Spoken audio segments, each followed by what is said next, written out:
প্রতি বছর কিন্তু আশুরা আসে। আশুরার এই চেতনা আমরা কয়জন মানুষ উপলব্ধি করার চেষ্টা করি। আমরা অনেকে হয়তো আশুরার রোজা রাখি, আলহামদুলিল্লাহ, খুবই ভালো, এটা গুরুত্বপূর্ণ একটি সুন্নাহ, আমরা সেই জায়গায় আসবো। কিন্তু তার আগে আশুরার চেতনাটা কি, আশুরা কি কথা বলে আমাদের সাথে, আশুরা আমাদের কি বার্তা দেয়, সেটা আমরা খুব কম মানুষই গ্রহণ করি। পৃথিবীর সবচেয়ে বেশি ক্ষমতাধর দেশকে গোটা পৃথিবী সমীহ করে, সারসার বলে।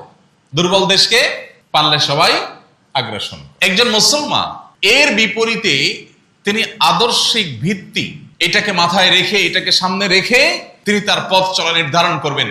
প্রতি বছর মুহররমের 10 তারিখ বা আশুরা আমাদেরকে সেই বার্তাটা দিয়ে যায়। ফেরাউনের উত্থান দেখে, তার শক্তি সামর্থ্য দেখে, তার অহংকার দেখে, তার দম্ভ দেখে, তার ক্ষমতার দাপট দেখে তার অনুসরণ করেছে লাখো লাখো মানুষ। কিন্তু আল্লাহ তাআলা তাকে নির্মম ভাবে, সকরুণ ভাবে পানিতে নিমজ্জিত করে তার অনুসারীদেরকে সহ সলিল সমাধি করেছেন। শুধু করেছেন তা নয়, কোরআনে আল্লাহ বলেছেন, ওয়াকাযালিকা নুনাজ্জিকা বিবাদানিকা লিতাকুনা লিমান খালফাকা আয়া। হে ফিরআউন, তোমার মতো এরকম পাপিষ্ঠকে, যে নিজেকে খোদা দাবি করে বসে আছো, তোমাকে ধ্বংস করার পর, তোমাকে নিমজ্জিত করে, লাঞ্ছিত করে সমুদ্রে শেষ করার পর তোমার এই দেহকে আমি নষ্ট হতে দেব না। তোমার দেহকে আমি টিকিয়ে রাখবো, যাতে করে পৃথিবীতে তোমার পরে যারা আসবে তোমাকে দেখে তারা শিক্ষা গ্রহণ করে। এখন পৃথিবীতে মানুষের লাশ ফ্রিজ আপ করার বহু সিস্টেম আবিষ্কৃত হয়েছে, বের হয়েছে। একটা মানুষ মারা যাওয়ার পর তার লাশ রেখে দেওয়ার মতো বহু উপায় এখন আছে। কিন্তু আজ থেকে প্রায় কয়েক হাজার বছর আগে, কয়েক হাজার, শত না, কয়েক হাজার বছর আগে পৃথিবীতে মানুষের লাশ বছরকে বছর তো দূরের কথা, মাসকে মাস রাখারও কোনো প্রযুক্তি মানুষের কাছে ছিল না।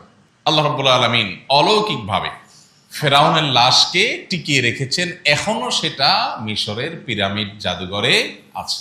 কোরআন বলেছে 1450 বছর আগে তোমার লাশ এটাকে রেখে দেওয়া হবে, যাতে করে পরবর্তীতে যারা আসবে পৃথিবীতে তারা শিক্ষা গ্রহণ করে এবং তারা যেন তাদের জীবনের গতিপথ ঠিক করে নেয়, তাদের আদর্শ যেন স্থির করতে পারে যে তারা কি তথাকথিত বিজয়ী শক্তি দেখে, পেশি শক্তি দেখে, টাকার জোট দেখেই শুধুমাত্র মানুষ দল ভিড়বে, বিভিন্ন গ্রুপে বিভক্ত হবে, গ্রুপের অনুসরণ করবে, নাকি তারা আদর্শিক ভিত্তিতে অগ্রসর হবে।